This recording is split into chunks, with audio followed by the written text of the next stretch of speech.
Hello. Today I am going to make like a breakfast casserole. This would be like a Depression era something. And whenever you look at what I'm starting with, you'll think that I might be making a bread pudding, but I'm not. Let me show you what I am doing here. In this pan, I not only have some French bread, but I also have some biscuit that I've broken up. Just some stuff that I had that was getting stale, didn't want to throw it out. So I'm starting with that, okay? So then here in this bowl, I have 8 eggs, and I have just stirred them together like this. And I'm going to add about a cup of heavy whipping cream to that. And let's stir that up real good. And then I'm going to pour it over my dish of bread. And this is just exactly, well, not exactly, because this does not have sugar in it. But I am going to start and pour this egg. This is a more egg mixture than what I did with the bread pudding. This one has more egg and less milk, and of course it doesn't have the sugar in it. So I'm going to pour this through and let it sit for a little bit so that it soaks all that up into it. And then let it sit for about 10 minutes, and I'll show you what I'm doing after that. I'm going to show you here. I am going to stir this all through so that I make sure that everything that's on top and throughout gets mixed in with that egg. This is a pretty good size casserole dish, so I did add 4 more eggs and a little bit of more heavy whipping cream to it because I want it to be completely saturated, all this bread throughout. So I did that.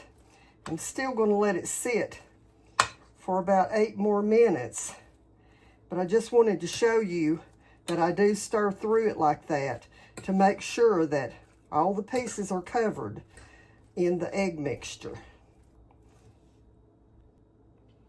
Okay, so I'm going to bring you back now. The next thing I'm going to do is sprinkle a little bit of cheese onto it, and I'm going to stir that cheese throughout this so that, not a huge amount of cheese, but enough to put some cheese flavor throughout this casserole.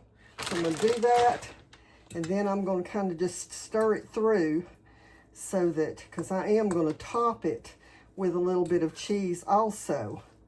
But I just want to stir it through just a little bit so that it's got that cheesy flavor throughout.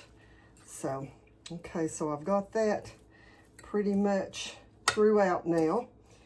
And the next thing that I'm going to put on it is some sausage. Had a couple pieces of sausage in the refrigerator, and my husband is a big sausage eater. I am not.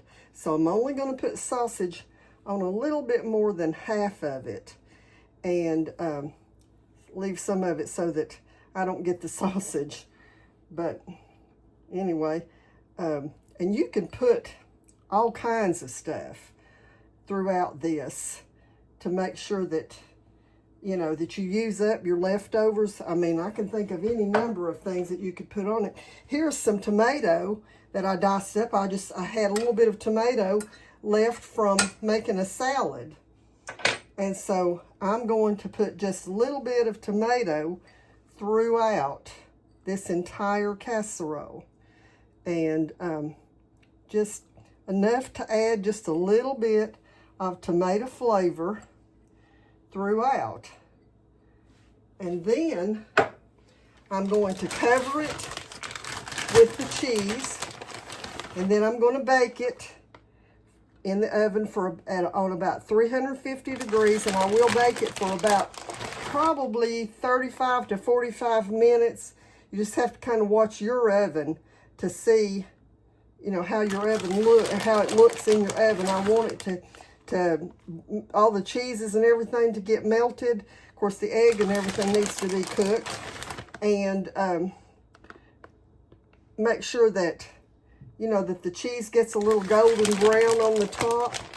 So anyway, I will bring you back whenever this comes out of the oven and show you what we have.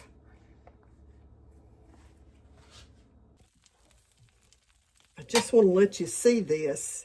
It's out of the oven, and does that not look delicious? I'm letting it cool just a minute before I cut a piece of it, because I don't want to blister my mouth when I taste of it, but I just think it looks delicious. Okay, so I'm going to go ahead and cut into it right here, and just cut across that end of it right there, and just see how this turns out. Oh, wow. Look at that. And you can see where I put the cheese down in it. And there's some crunchy there on the end. I'll have to get my other spatula to do that. And I'm going to cut into this a little bit.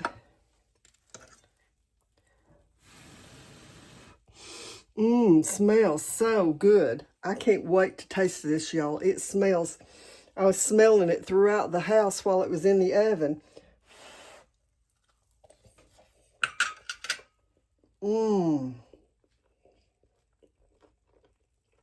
That is so good. I can't wait to try it with some bacon.